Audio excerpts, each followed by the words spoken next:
आज new topic शुरू करते हैं जिसका नाम है इंटरनल एनर्जी। और इंटरनल एनर्जी कहीं ना कहीं एंथैल्पी का पार्ट है। किसका पार्ट? एंथैल्पी का। ठीक है, एंथैल्पी क्या होता है? State function. एंथैल्पी क्या होता है? State function. इसका मतलब ये पाथ पे डिपेंड नहीं करता, ठीक है ना, ये खाली इनिशियल और फाइनल पोजीशन पर डिपेंड करता है। ओके, तो अभी तक हम जो फॉर्मूला पढ़ रहे थे क्यू का, दैट इज डेल्टा यू का पढ़ा था, delta U is equals to Q, और अगर वर्क डन रिवर्सिबल है तो क्यू माइनस डब्ल्यू, यही पढ़ा था, हाँ या ना? Yes sir. तो अगर मैं यहाँ से और या क्यू प्लस डब्ल्यू, हम प्लस मान के चल लेते, फर्क कोई नहीं पड़ता उसमें। अब क्या किया हमने, अगर हम डेल्टा यू को उठाकर यहाँ से यहाँ लाते हैं और क्यू को यहाँ से यहाँ लाते हैं, तब चेंज हो जाएगा, तो ये प्लस होगा या माइनस होगा। तो हमने क्या किया, क्यू को उठाया और फॉर्मूला क्या बना हमारा?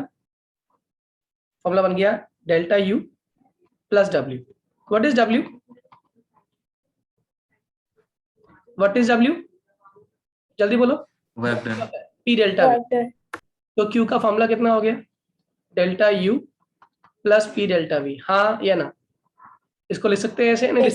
Yes sir. अब मुझे क्वेश्चन का जवाब दो, अगर किसी सिस्टम के अंदर change in volume delta we कितना हो जाए? जीरो हो जाए। किसके अंदर? डेल्टा वी की वैल्यू कितनी हो जाए? जीरो। तो उस केस में क्यू कितना हो जाएगा हमारा? खाली Q would be equal to delta U, हाँ है ना? Yes sir. क्योंकि पी डेल्टा वी में क्या चीज जीरो हो गई, ऑब्वियसली बात है ना। इससे क्या शो हो रहा है कि P delta we he zero हो गया। तो क्योंकि डेल्टा वी क्या है हमारा? डेल्टा वी तो जीरो है, तो पी डेल्टा वी ऑटोमेटिकली क्या हो गया? जीरो हो गया। तो क्यू खाली किसके इक्वल रह गया? डेल्टा यू के इक्वल। तो इस केस में हम क्या लिखेंगे, एक पॉइंट डालेंगे कि internal energy is the heat absorbed और इवॉल्व। क्योंकि हीट एब्जॉर्ब भी हो सकती है और हीट एब्जॉर्ब भी हो सकती है, दोनों ही काम हो सकते हैं। वो भी कब? जब वॉल्यूम कैसी है आपकी? एट कांस्टेंट वॉल्यूम, यानी कि इस केस में वॉल्यूम में बदलाव बिल्कुल भी नहीं होगा। मेरी बात समझ आ रही है? सर आप एक बार स्क्रॉल अप कर दो। अभी कर देता हूँ। पहले ये समझ आ गई बात आप लोगों को इंटरनल एनर्जी वाली? मैंने कहा एंथैल्पी क्या है? स्टेट फंक्शन है। और क्यू की वैल्यू हमने इसको लिखा delta U is equals to Q plus minus W, depending upon work done कैसा है, रिवर्सिबल है, एक्सपेंशन में हो रहा है, कंप्रेशन में हो रहा है, इसीलिए प्लस माइनस दोनों ले लिया हमने। यहाँ से क्यू की वैल्यू निकाली और क्यू की वैल्यू हो गई डेल्टा यू, अगर वो माइनस था डब्ल्यू मान लो, यहाँ पे हम क्या कंसिडर कर रहे हैं? वर्क डन एक्सपेंशन के दौरान। तो माइनस डब्ल्यू तो डब्ल्यू वहां जाके प्लस हो जाएगा, तो क्यू इज इक्वल टू क्या हो जाएगा? Delta U plus W. क्योंकि डब्ल्यू की वैल्यू क्या होती है? पी डेल्टा वी होती है। तो इस डब्ल्यू की वैल्यू को उठा के हमने यहाँ से यहाँ प्लेस कर दिया, तो फॉर्मूला क्या बना? Q is equals to delta U plus P delta V. Okay, अब हमने कह दिया कि कांस्टेंट वॉल्यूम है। कैसी वॉल्यूम है? Constant volume. अगर कांस्टेंट वॉल्यूम है तो ऑब्वियस सी बात है डेल्टा वी की वैल्यू कितनी हो जाएगी? कांस्टेंट वॉल्यूम में डेल्टा वी की वैल्यू कितनी होगी बच्चों? जीरो हो जाएगी। तो फॉर्मूला क्या बन जाएगा हमारा? पी डेल्टा वी की वैल्यू ओवरऑल कितनी हो गई? जीरो हो गई।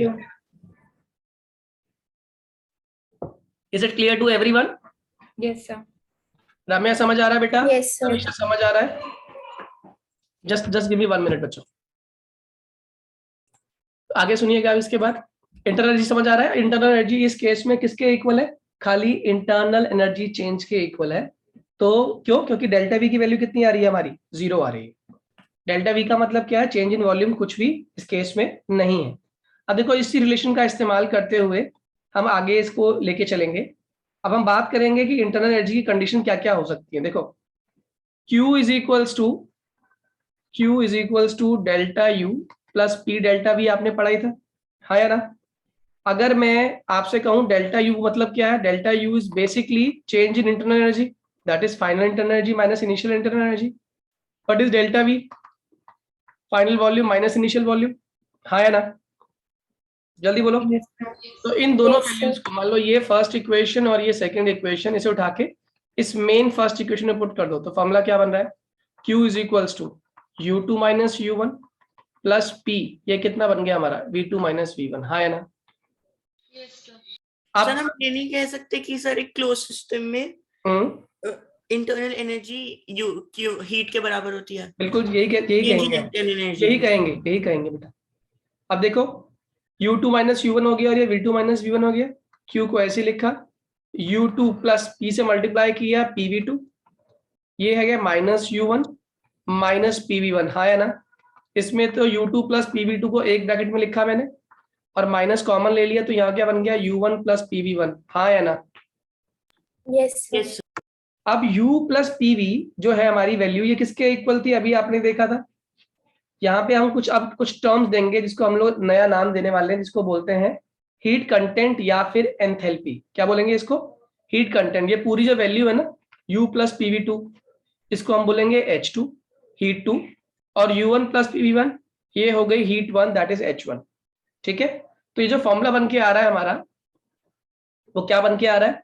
Q is equals to H2 minus H1 या Q is equals to delta H। What is delta H? अब कोई आपसे पूछे व्हाट इज डेल्टा H, तो आप बोलेंगे delta H represents change in enthalpy, यानी कि एंथैल्पी में जो भी बदलाव आ रहा है उसे आप क्या कहते हैं? डेल्टा H कहते हैं। Am I clear to all now? Yes sir इस पूरे U प्लस पीवी को ध्यान रखना, बिकॉज ये जो पूरी वैल्यू है ना U प्लस पीवी, जनरली ये तो यहाँ तो PV1 और P2 लिखा हुआ है, लेकिन आप सिंपली याद रखना U प्लस पीवी, इस पूरी टर्म को हम लोग क्या नाम देते हैं? इसको हम लोग बोलते हैं हीट कंटेंट और एंथैल्पी। याद रहेगा, यानी U प्लस पीवी को ही हम क्या कहते हैं? H कहते हैं। Am I clear to all? yes sir yes sir चलिए आगे आ जाइए। तो कोई आपसे पूछे what is enthalpy change, define कर पाओगे? What is Yes, sir. क्या क्या लिख के आओगे? एंथैल्पी चेंज किसे कहते हैं? क्विकली बताइए। Enthalpy change is equal to कितनी हीट आप एब्जॉर्ब कर रहे हो yes sir या कितनी हीट आप इवॉल्व कर रहे हो। वॉल्व कर समझ आ सर रही एक है बार बात? थ्रो अप कर लीजिए अभी कर रहा हूँ, लेकिन ध्यान रखना इस केस में क्या कांस्टेंट करना पड़ेगा? इस केस में Volume. प्रेशर वॉल्यूम नहीं, प्रेशर कांस्टेंट करना पड़ेगा। बात समझ आ रही है? yes sir okay, scroll up में कुछ भी नहीं है, मैंने खाली U प्लस पीवी को H बना दिया, तो U2 प्लस PV2 H2 बन गया और U1 प्लस PV1 H1 बन गया, और दोनों का जो डिफरेंस निकाला that comes out to be delta H। Okay, clear to everyone? Prateek, Tejaswi, Vedant, Roshni, yes sir. Ramya, Navya, yes sir ठीक है। चलिए आगे की बात सुनते हैं। यस भैया। आगे करूं? yes sir अब आता है क्या रिलेशनशिप है हीट ऑफ रिएक्शन और कांस्टेंट प्रेशर और कांस्टेंट वॉल्यूम के बीच में, यानी कि हम हीट ऑफ रिएक्शन निकालने वाले हैं।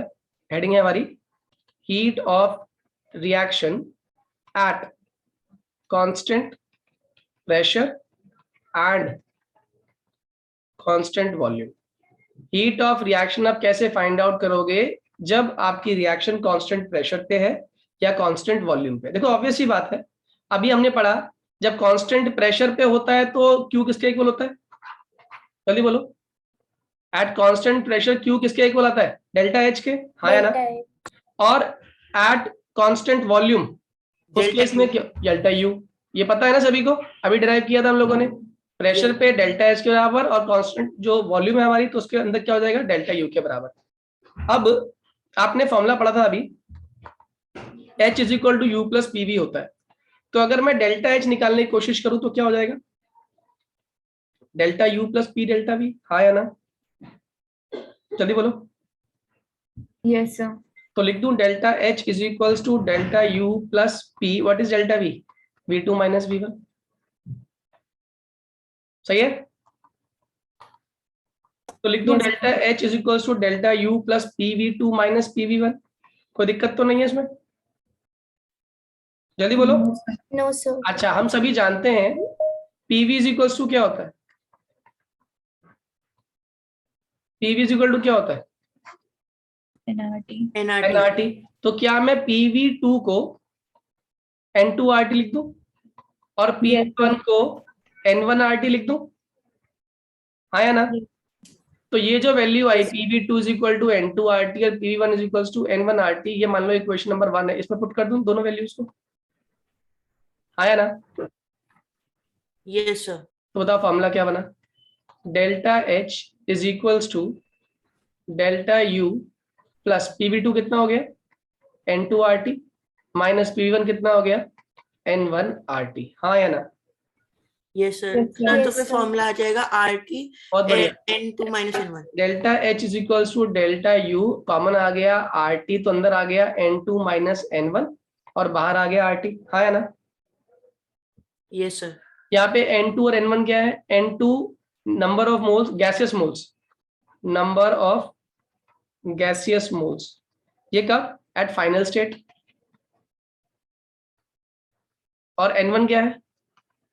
Number of gaseous moles at initial state. बहुत बढ़िया, एट इनिशियल स्टेट। तो इसका मतलब N2 माइनस N1 रिप्रेजेंट क्या कर रहा है? N2 माइनस N1 रिप्रेजेंट कर रहा है change in number of moles of gaseous, आया ना? तो क्या मैं इसको डेल्टा N नीचे गैस लिख दूं RT? Yes sir. क्या ये कहानी क्लियर Yes, सभी को? तो एक फॉर्मूला तो बन के आ गया, delta H is equals to delta U plus delta NGRT, पहली इक्वेशन। और दूसरा क्या बना हमारा? इसी डेल्टा H को मैंने क्या कहा था? QP, और इसी को मैंने क्या लिखा था? QV। तो QP is equal to QV plus delta NGRT। कितने लोग को ये पूरी स्टोरी समझ आ गई? Yes sir. क्विकली बताइए। yes, sir. रिलेशन बिटवीन, फिर से बता रहा हूं एक बार, heat of reaction at constant pressure and constant volume में क्या रिलेशन है? तो हमने बताया कि सबसे पहले जब QP ले रहे हैं, यानी कि स्पेसिफिक हीट या एंथैल्पी निकाल रहे हैं एट कांस्टेंट प्रेशर, तो उस केस में कांस्टेंट प्रेशर में QP बराबर होता है डेल्टा H के। और जब कांस्टेंट वॉल्यूम की बात करते हैं तो QP बराबर होता है डेल्टा U के। तो हम लोगों ने अभी पढ़ा फॉर्मूला U प्लस PV, जो कि एक स्टेट फंक्शन है, बराबर किसके होता है? एंथैल्पी के। तो H is equal to U plus PV कह दिया आपने। तो अगर ये सिंपल बात कर रहे हैं तो एक रिएक्शन के लिए चेंज की फॉर्म में स्टडी करते हैं, and it comes out to be delta H is equals to delta U plus P delta V, हाँ या ना? जल्दी बोलो। Delta H is equals to delta U plus P delta V, clear है, हाँ या ना? Yes, sir. अच्छा, आप डेल्टा V का मतलब क्या होता है? Change in volume.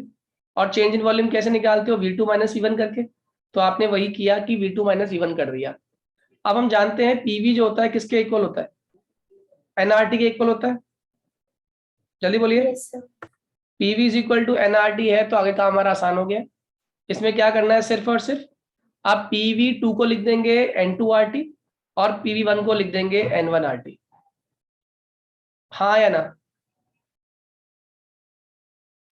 जल्दी Yes, बोलो। sir. ओके, तो यहाँ पे हमने नीचे क्या किया इसको, अब इसमें से जैसे इसकी वैल्यू पुट करी, इसमें से RT कॉमन आ रहा है, तो हमने क्या किया? RT कॉमन करते ही RT से कॉमन, इसमें से RT कॉमन ले लिया, तो N2 माइनस N1 हो गया। और N2 माइनस N1 क्या शो कर रहा है? हमारा डेल्टा NG रिप्रेजेंट कर रहा है, क्लियर? तो यहाँ बन गया हमारा delta H is equals to delta U plus delta NGRT, where delta H represents QP and delta U represents QV। ये हमारा फाइनल फॉर्मूला बन के आ गया, QP is equal to QV plus delta NGRT। Am I clear to all? Yes sir. सबको समझ आ गया? कोई डाउट तो नहीं है? लास्ट वाला स्टेप समझ नहीं आया बेटे वही स्टोरी करी है मैंने। N2 माइनस N1 क्या है? N2 माइनस N1 किसको रिप्रेजेंट कर रहा है? जल्दी बोलो। Change in number of moles, किसके नंबर ऑफ मोल्स चेंज हो रहे हैं? जल्दी बोलो, किसके नंबर ऑफ मोल्स चेंज हो रहे हैं बेटे? गैस के ना। अगर गैस पहले N2 रिप्रेजेंट कर रहा है फाइनल मोल्स ऑफ गैस, और क्या कहते हैं, N2 कर रहा है फाइनल को, N1 कर रहा है इनिशियल को, तो चेंज इन मोल्स कैसे निकालोगे? N2 माइनस N1 करके, ठीक है? तो उसको डेल्टा N कह दूं या डेल्टा NG कह दूं, कोई दिक्कत तो नहीं? नहीं। तो ये हो गया हमारा डेल्टा NG लिख दिया change in number of moles को, R हो गया हमारा गैस कांस्टेंट, और T हो गया हमारा temperature in kelvin. Am I clear to all? भैया आपने डेल्टा H को QP क्यों लिखा और डेल्टा U इससे को QV? इससे पहले वाली क्वेश्चन थे नहीं आप कि जो यहाँ लिखवाया पूरी इक्वेशन समझाइए? नहीं, मैं लेट ज्वाइन करा था थोड़ा। वो इसीलिए फर्स्ट लॉ ऑफ थर्मोडायनामिक्स में हमने कहा था जब डेल्टा V 0 हो जाएगा तो P डेल्टा V कितना हो जाएगा? 0 हो जाएगा ना इस मामले के अंदर। और जैसे ही P डेल्टा V 0 हो गया तो Q किसके इक्वल होगा? जल्दी बोलो। डेल्टा U के। और जब स्पेसिफिक प्रेशर की बात कर रहे हैं तो उस केस में क्या होता है? जो यही फॉर्मूला नीचे की तरफ देखना, अब ये बना formula Q is equals to H2 minus H1। अब इस केस में आपने क्या कर दिया? कि जो डेल्टा पी है, डेल्टा पी को जीरो कर दिया, प्रेशर चेंज कितना कर दिया, जीरो कर दिया। अगर प्रेशर चेंज कर दिया ऑब्वियसली तो Q is equal to U, लेकिन Q किसके इक्वल है? देखो यहाँ पे अगर P जीरो हो गया तो Q is equal to delta U आ गया बेटे, जल्दी बोलो। यस भैया। ठीक है, और यहाँ पर डेल्टा यू की जो बात कर रहे हो आप, यहाँ पे हमारा फॉर्मूला निकल के क्या आया, Q is equal to H2 minus H1 आया ना। और Q किसके इक्वल है, कि किस केस में बात कर रहे हो आप? जब प्रेशर क्या कर दिया आपने, प्रेशर कांस्टेंट, तो Q की जगह CP लिख दूं, Q CP कह दूं या QP कह दूं, एक ही बात है। ठीक है बेटे, QP क्या होता है, अमाउंट ऑफ हीट, C होता है स्पेसिफिक हीट, हम QP मान लेते हैं। तो QP किसके इक्वल आ रहा है इस केस में बेटे, डेल्टा H के। डेल्टा एच की। तो यहाँ पे आपने नीचे वाली इक्वेशन में साफ साफ बता दिया कि QP होगा डेल्टा H के बराबर, यानी कि specific heat at constant pressure delta H है, और at constant volume it would be equal to delta U। तो हमारा जो फॉर्मूला है H is equal to U plus PV में हमने डेल्टा की टर्म्स में लिया और उसको सॉल्व कर दिया, और जहां जहां पे जो वैल्यू पुट करनी है वो वैल्यू पुट करते चले गए। एम आई क्लियर बेटे, समझ आ गया सभी को? Yes, sir. रम्या क्लियर है बेटे? Yes, sir. ठीक है, कोई भी डाउट किसी बच्चे को? बोलिए। भैया please can you show this whole derivation, I want to jot it down. जल्दी से करो बेटे, फटाफट। ठीक है, अब आगे की बात करते हैं कि भाई इसका हम यूज कैसे करेंगे, या कैसे क्वेश्चन आएंगे जो हम इस टाइप के फॉर्मूला को इस्तेमाल कर पाएंगे। ठीक है, तो एक क्वेश्चन कराता हूं आपको, थोड़ा आइडिया मिल जाएगा आप लोगों को। उसने कहा if water vapor is assumed to be perfect gas, is assumed to be perfect gas, इसको हमने क्या मान लिया, एक परफेक्ट गैस मान लिया। Molar enthalpy change at 1 bar and 100 degrees Celsius is 41 kilo joule per mole, 41 kilo joule per मोल। तो उसने कहा calculate the internal energy change, calculate the internal energy change when, अब आपको कंडीशन दे दी, और कंडीशन क्या है, 1 mole of water is vaporized at 1 bar, 1 mole of water is vaporized at 1 bar and 100 degree Celsius. कितना temperature है, 100 degree Celsius. दूसरा, 1 mole of water is converted into ice. अब 1 mole of water क्या हो गया, किसमें कन्वर्ट हो गया, आइस में कन्वर्ट हो गया। बड़े ध्यान समझना, आसान क्वेश्चन है, पहले क्वेश्चन को रीड करना सीखो। उसने कहा वाटर वेपर पूरी तरीके से मान के चल रहे हैं परफेक्ट गैस है, ठीक है, चलो समझ आ गया। तो उसने कहा molar enthalpy change at 1 bar and 100 degree Celsius is 41 kilo joule per mole. कौन सी लग रही है मोलर एंथैल्पी, पता है आपको? लिक्विड से गैस बन रहा है ना बच्चों, तो लिक्विड से गैस बनने वाली एंथैल्पी एनर्जी का नाम क्या होता है? लिक्विड से गैस बनने वाली प्रोसेस का नाम क्या होता है, जल्दी बोलो। वेपराइजेशन। तो इस एंथैल्पी का नाम है एंथैल्पी ऑफ वेपराइजेशन, आपको दे रखी है कितनी, 41 किलो जूल पर मोल। ओके, अब उसने कहा कैलकुलेट द इंटरनल एनर्जी, क्या निकालना है, ये तो क्लियर हो गया होगा क्या निकालना है, calculate the internal energy. What is internal energy, delta U निकालना है, हाँ या ना? Yes, sir. कब निकालना है, जब 1 मोल पानी का पूरी तरीके से वेपराइज हो जाए 1 बार प्रेशर पे, और कितने टेम्परेचर पे, 100 डिग्री सेल्सियस पे। चलो अब इस क्वेश्चन को सॉल्व करते हैं। तो कंडीशन कह रही है आपके पास 1 मोल पानी कन्वर्ट किस में हो रहा है, 1 मोल वेपर में। क्या मेरी बात समझ आ रही है? क्योंकि वेपर में तो पानी ही है, बस फर्क क्या है, ये लिक्विड है और ये क्या है, वेपर। और इसकी आपको एंथैल्पी दी हुई है, डेल्टा एच वेपराइजेशन कितनी दी हुई है आपको, 41 किलो जूल, ये दे रखा है आपको, किलो जूल पर मोल। अब मेरे क्वेश्चन का जवाब देना, नेचर में क्या नेचुरल फॉर्म में एग्जिस्ट करता है, पानी वेपर की फॉर्म में एग्जिस्ट करता है नेचर में, या लिक्विड की फॉर्म में एग्जिस्ट करता है? लिक्विड की फॉर्म, लिक्विड की फॉर्म में। लेकिन अब एक चीज और देखिएगा, यहाँ पे जो नंबर ऑफ मोल्स निकालते हैं फॉर्मूले के अंदर, वो नंबर ऑफ मोल्स किसके लेते हैं, जल्दी बोलो, नंबर ऑफ मोल्स गैस के, लिक्विड काउंट नहीं होंगे। Gas. तो अगर मैं आपसे कहूं डेल्टा Ng निकालो तो आपका फॉर्मूला हो जाएगा N2 माइनस N1। बताओ N2 कितना लोगे और N1 कितना लोगे? कितने मोल है N2 के? साफ साफ लिखा हुआ सामने सामने। सर सेम है दोनों। नहीं सेम दोनों नहीं, इसके 1 मोल लेंगे और इसके 0। बताओ इसके 0 क्यों लिए मैंने? क्योंकि नेचर में तो उसके मोल्स एग्जिस्ट करते हैं। हमने किसके निकालते हैं? डेल्टा N क्या निकाला है हमने? डेल्टा N जी मतलब क्या होना चाहिए? गैस। तो आपके पास प्रोडक्ट में गैसेस प्रोडक्ट तो है, लेकिन रिएक्टेंट में कोई भी गैस नहीं है, हाँ है ना? जल्दी बोलो। Yes. क्या रिएक्टेंट में कोई भी गैस है? आंसर है नो। अगर कोई भी रिएक्टेंट गैस नहीं है तो ऑब्वियसली बात है रिएक्टेंट काउंट ही नहीं होगा। तो मेरे पास खाली क्या रह गया? मेरे पास सिर्फ और सिर्फ प्रोडक्ट रह गया। रिएक्टेंट 0 हो गया तो प्रोडक्ट माइनस रिएक्टेंट कर रहा हूँ, 1 माइनस 0 कर रहा हूँ। आंसर कितना आ गया? 1। कितने लोग को ये बात समझ आ गई? सर समझ आ गया, पर मुझे एक डाउट है सर। पूछो। सर हम अगर लिक्विड ले रहे हैं तो फिर अगर हम इसे 0 भी तो नहीं ले सकते? प्योर लिक्विड वैसे भी आप जानते हो उसे कंसीडर करते ही नहीं हम। प्योर लिक्विड्स को हम कंसीडर करते हैं क्या? प्योर लिक्विड्स को प्योर सॉलिड, अच्छा इक्विलिब्रियम पढ़ा नहीं ना आपने। आप ये ध्यान रखना बच्चों, जनरली जब हम किसी भी नेचर में जो एग्जिस्ट कर रहा हो ना, यहाँ पे इसमें तो साफ साफ क्लियरली आदित्य वाला कंसेप्ट लाने की जरूरत ही नहीं है। यहाँ पे सीधा सीधा उसने कह दिया मुझे निकालना क्या है, डेल्टा एन जी निकालना बेटा।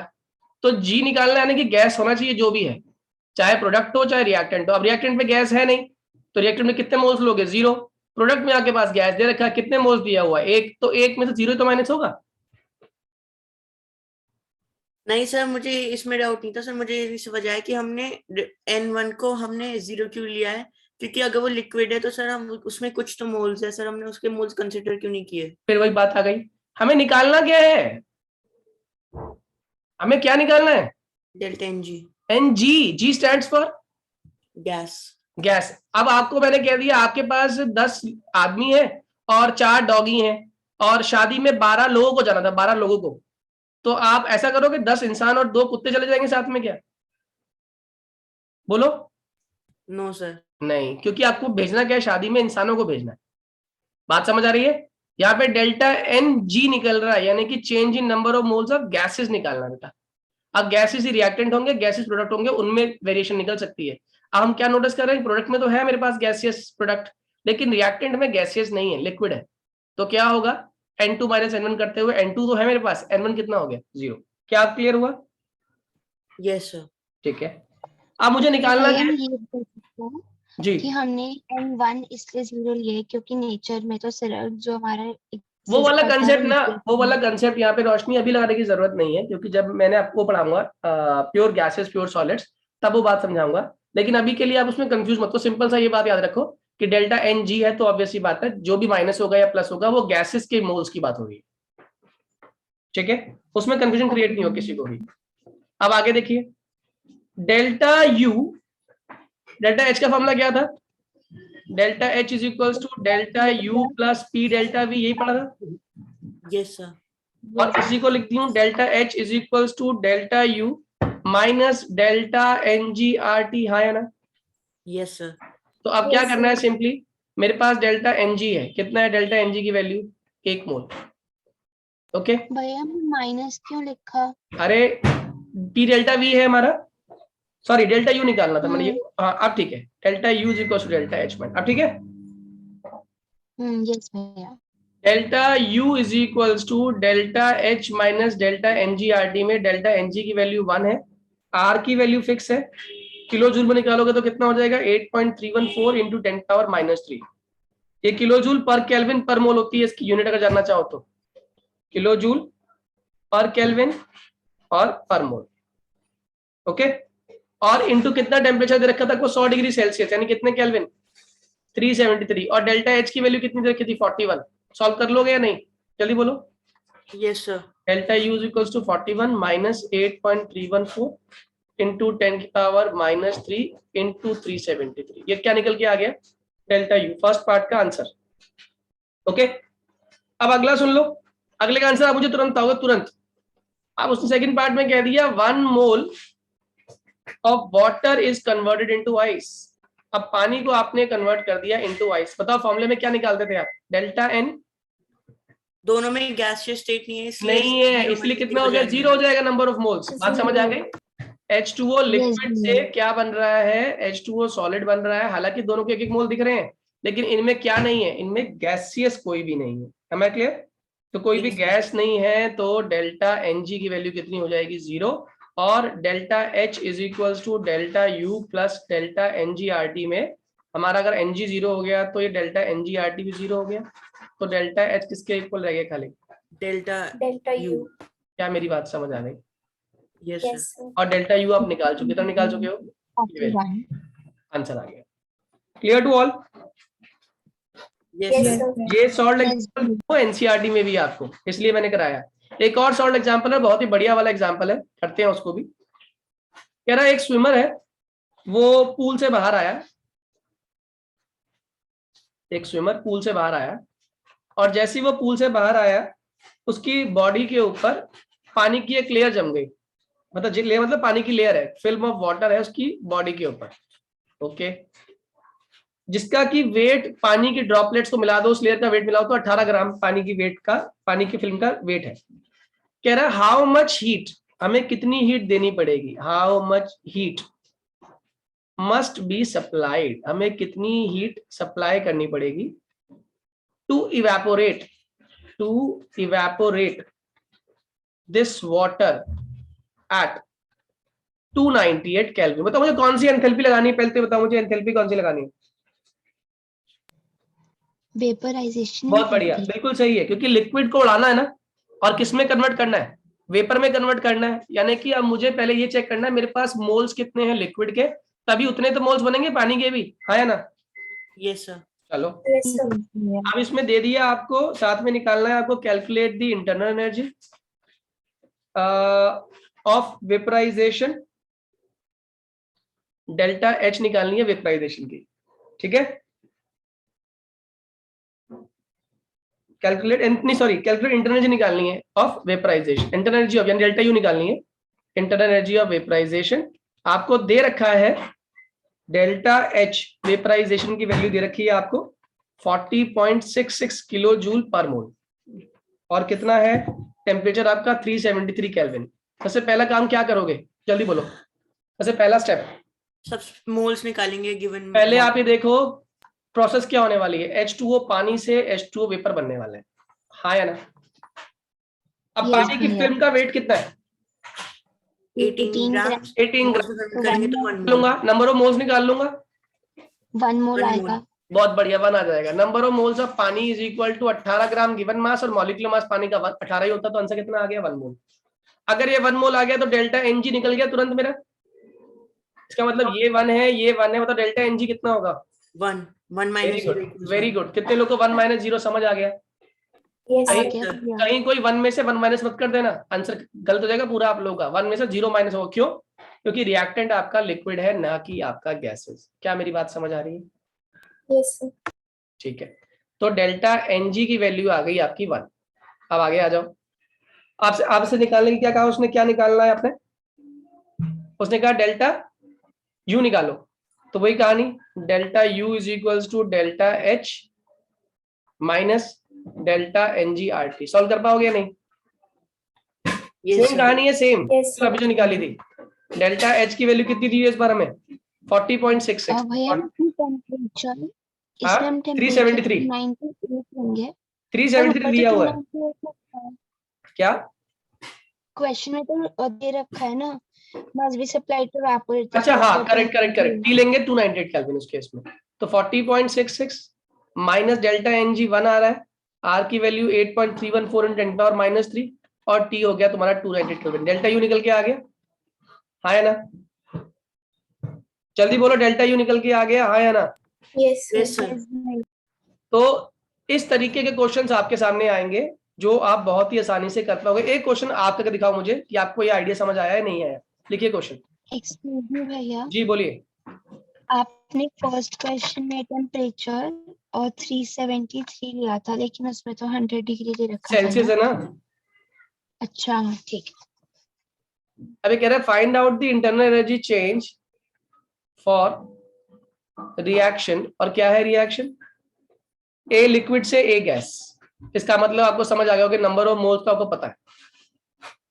एट कितना kelvin, 373 kelvin, heat of vaporization कितना दिया हुआ है, 40.66 kilo joule per mole. Are की वैल्यू दे दी आपको 8.3 जूल, किलो जूल नहीं है, जूल है इस बार, मोल इनवर्स के इनवर्स। आपसे कहा इंटरनल एनर्जी निकालो, जरा निकालना, 1 मिनट दिए करने के लिए सभी को। एक बार देख लेते हैं क्या किया आप लोगों ने। सही है, बताइए पहले डेल्टा एनजी की वैल्यू कैसे निकाली। 1 - 0 दैट इज 1, ठीक है। Delta H is equals to delta U plus delta N G R T, यही लगाया।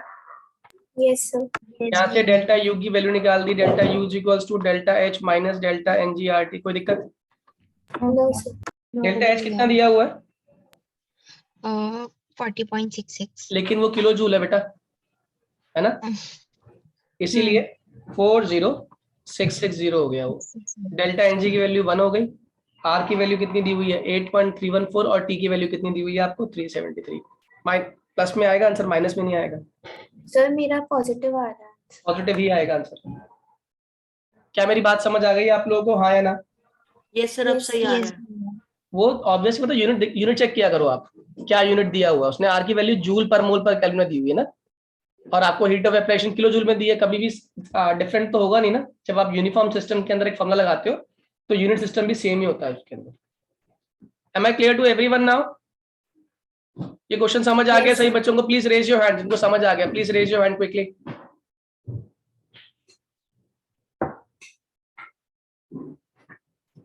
अभी भी 10 बच्चों का ही हाथ हैंड रेज हुआ है, बाकी लोगों का। नव्या, नमनप्रीत, डाउट है बेटे? सर आ गया बेटा, हैंड रेज करना है। नमनप्रीत आपको?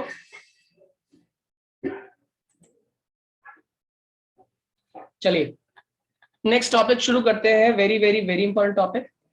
अब हम शुरू करेंगे, बेसिकली हम हीट को मेजर किस में करते हैं, तो हीट को मेजर किया जाता है by a term known as heat capacity. कौन सी टर्म है? Heat capacity. अच्छा पहले आप मुझे बताओ, आपके हिसाब से हीट कैपेसिटी क्या होती होगी? आवाज आ रही है मेरी बच्चों? Yes sir. मैंने पूछा आपसे what is actually heat capacity, किसे कहते हैं हीट कैपेसिटी? आपके हिसाब से क्या होती है हीट कैपेसिटी? इंटरनल एनर्जी नहीं। देखो, अगर हम किसी भी सब्सटेंस को हीट दे रहे हैं और हीट करने पर हीट दिए जा रहे हैं लेकिन उसका टेम्परेचर रेज नहीं हो रहा, फिर कुछ देरी बाद, मैंने कहा जैसे आप किसी भी सब्सटेंस को हीट दे रहे हैं, हीट देने के बाद उसका टेम्परेचर राइज नहीं हो रहा, तो उस केस में जितनी देर तक उसका टेम्परेचर राइज नहीं हो रहा हीट को लेने के बावजूद भी, वो क्या है? उसकी कैपेसिटी है। जल्दी बोलो। Yes sir. जैसे कोई बच्चा जैसे कोई पर्सन खाना खा रहा है और खाना खाए जा रहा, क्यों खा रहा? भाई पेट नहीं भरा, यानी कितना खाना वो खा सकता है जब तक कि उसका पेट ना भर जाए, वो उस जगह से उठ ना जाए, वो उस आदमी की ईटिंग कैपेसिटी है। ऐसे ही किसी भी सब्सटेंस के टेम्परेचर को कितना इंक्रीज करना, 1 डिग्री चाहे, सिर्फ 1 डिग्री सेल्सियस राइज करने के लिए उसे कितना हीट चाहिए, ये क्या कहलाती है? उसकी हीट कैपेसिटी। क्या मेरी बात समझ आ गई? Yes sir. तो उसको लिखेंगे कैसे? वो कहता है it is the amount of heat required, किसके लिए? To raise the temperature of a system by 1 degree Celsius. किसी भी सिस्टम के टेम्परेचर को 1 डिग्री सेल्सियस राइज करने के लिए जितनी अमाउंट ऑफ हीट दी जाए उसको बोलते हैं हीट कैपेसिटी। क्या मेरी बात समझ आ रही है? Yes sir. जैसे हमने एक सिस्टम को क्यू हीट दी, कितनी हीट दी? Q heat. तो क्यू हीट देने पे जो सिस्टम है वो टेम्परेचर 1 से राइज होकर कहां पहुंच गया? टेम्परेचर T2 पे पहुंच गया, हाँ या ना? तो इसकी हीट Yes, sir. कैपेसिटी कैसे निकालोगे आप? हीट कैपेसिटी को C से रिप्रेजेंट किया, it is the amount of heat जो चाहिए 1 डिग्री सेल्सियस टेम्परेचर के बदलाव के लिए, यानी कि C is equals to Q upon delta T। हाँ या ना? यस भैया। Clear to all? Yes, sir. चलिए आगे समझिए। अब इसी हीट कैपेसिटी सर लेकिन इसमें तो हमें बता रखा है कि डेल्टा टी की वैल्यू 1 है। कहाँ पे? हाँ इसके, अरे तो अगर आप इसको न्यूमेरिकली बात कर रहे हो तो आप ऑब्वियसली बात 1 डिग्री सेल्सियस राइज करने के लिए जो हीट दी हुई हो वो हीट क्या कहलाती है? हमारी C कहलाती है, स्पेसिफिक हीट कैपेसिटी कहलाती है। अब T2 T1 की अलग अलग वैल्यू हो सकती है ना, क्यों बेटा? किसी के 1 डिग्री सेल्सियस राइज टेम्परेचर करने के लिए अमाउंट ऑफ हीट अलग अलग हो सकता है ना। हाँ सर। ठीक है, अब इसी को स्पेसिफिकली हम लोग किस फॉर्म में स्टडी करने वाले हैं? 2 फॉर्म्स होती हैं, एक होती है स्पेसिफिक हीट कैपेसिटी और एक होती है मोलर हीट कैपेसिटी। कौन कौन सी? स्पेसिफिक हीट कैपेसिटी और एक क्या है आपकी? Molar heat capacity. दोनों का डिफरेंस समझ लो। उसने कहा it is amount of heat required to raise the temperature. ये तो सेम बात है, कॉमन बात है। To raise the temperature of 1 gram of a substance through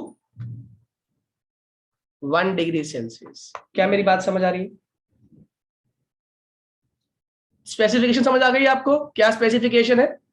अभी तक हम पहले जनरल बात कर रहे थे, अब हम स्पेसिफिक बात कर रहे हैं कि किसी 1 ग्राम सब्सटेंस के टेम्परेचर को 1 डिग्री सेल्सियस राइज करने के लिए जो अमाउंट ऑफ हीट चाहिए उसको हम लोग क्या नाम देंगे? Specific heat capacity. क्या मेरी बात समझ आ गई? Yes, sir. बताओ Yes, sir. Specific heat capacity और मोलर हीट कैपेसिटी में क्या डिफरेंस होगा? सर 1 ग्राम की जगह 1 मोल होगा। बहुत बढ़िया, बहुत बढ़िया। स्पेसिफिक हीट कैपेसिटी में हम 1 ग्राम सब्सटेंस के टेम्परेचर को 1 डिग्री सेल्सियस राइज कर रहे हैं। मोलर हीट कैपेसिटी में इतना ही डिफरेंस होगा कि यहां पे सारी स्टोरी सेम रहेगी।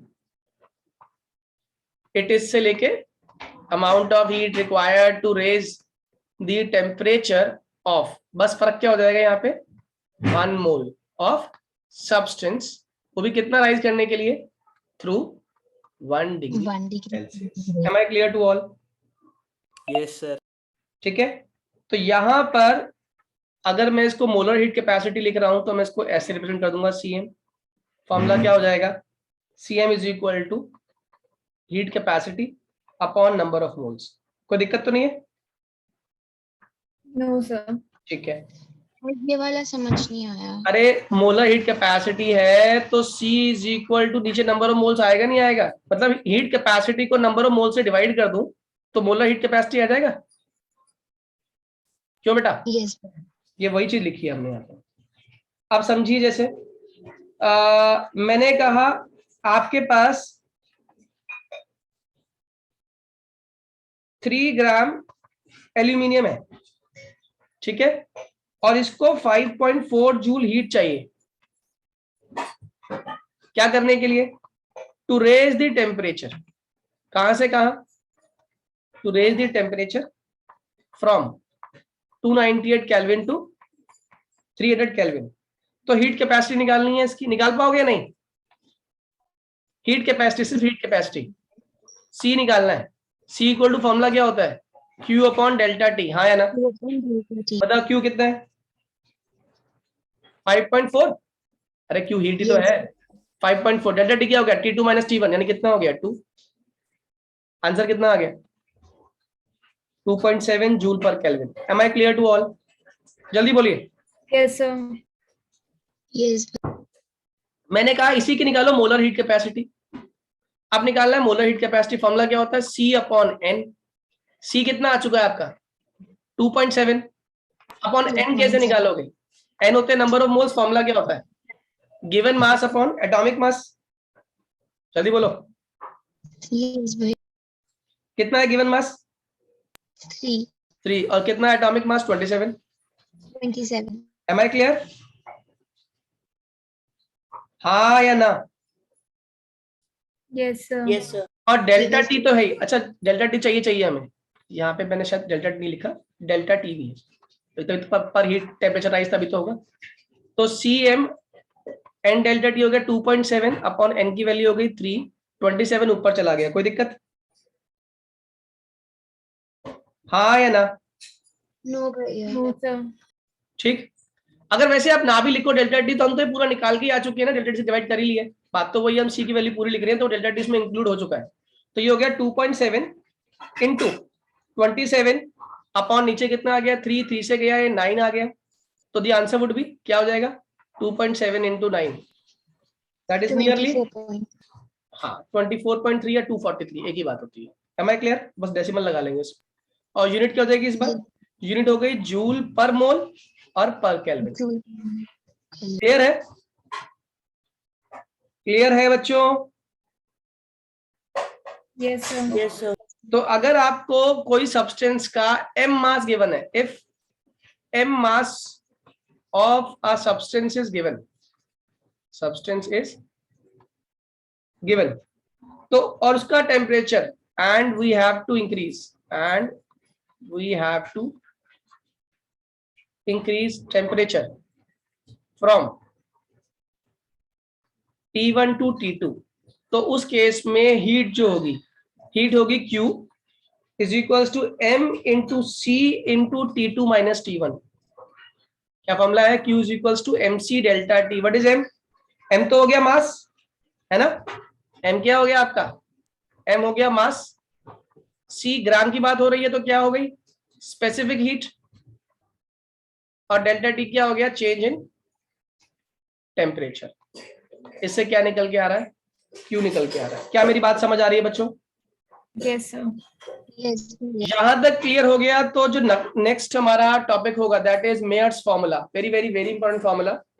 ये हम लोग कल स्टार्ट करेंगे मेयर्स फॉर्मूला, और यहां तक का सारा आप लोग पहले आज रिवाइज कर लेंगे। ओके?